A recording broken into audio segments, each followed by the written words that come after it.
Thank you, Jane.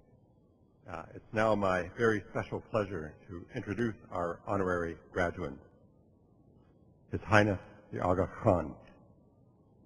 Over nearly 5 decades, the Aga Khan has demonstrated a profound personal commitment towards improving the quality of life of some of the most disadvantaged populations on our planet.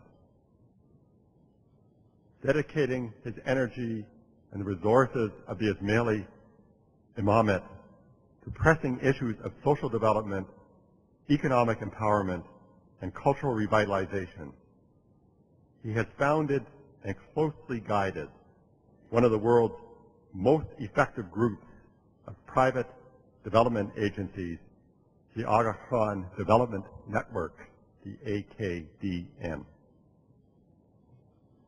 While he is the recipient of numerous honors, if we are to understand both the vision and the humility that underlie the Aga Khan's commitment, we might do well to recall the answer he gave to the late Canadian religious commentator Roy Bonnefille when asked how he wished to be remembered.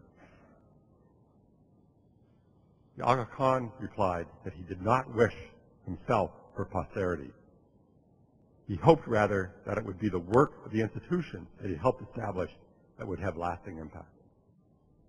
On behalf of the University of Toronto, and by virtue of the authority vested in me, I have the greatest honor and pleasure of conferring on you, as I do now, the degree of Doctor of Laws, honoris causa.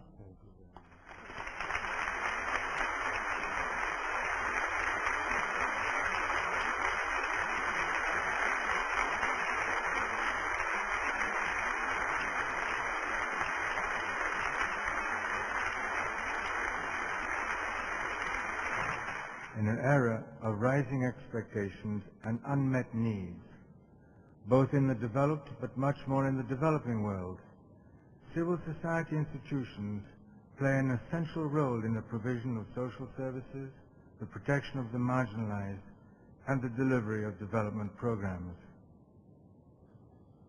The positive action of these civil society initiatives is especially critical where governments are weak or non-performing, as in situations of failed democracies or post-conflict reconciliation and reconstruction.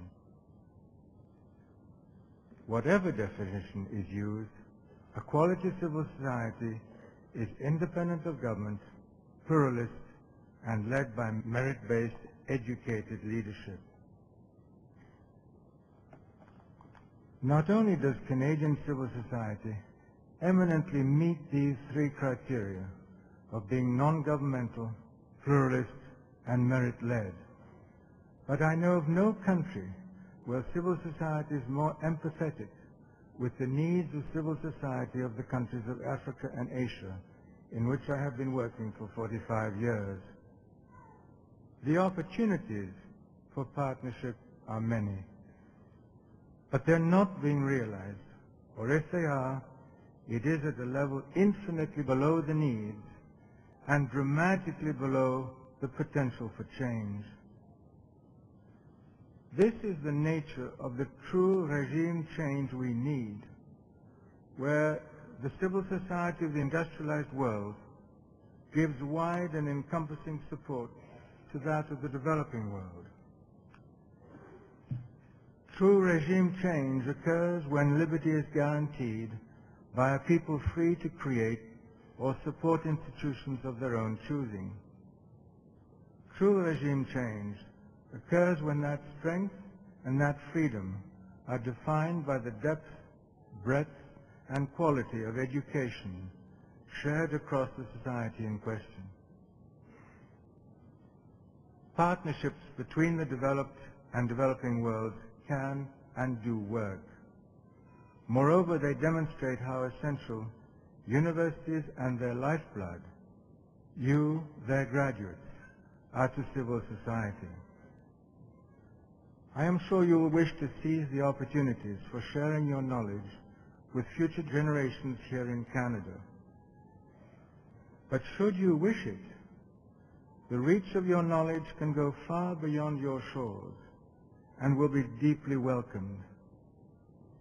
Because civil society is so critical to the quality of life and the pace of progress, and because it finds expression in so many pluralist forms and spaces, I am convinced that the future before you, in this global environment we share, offers you a remarkable spectrum of opportunities.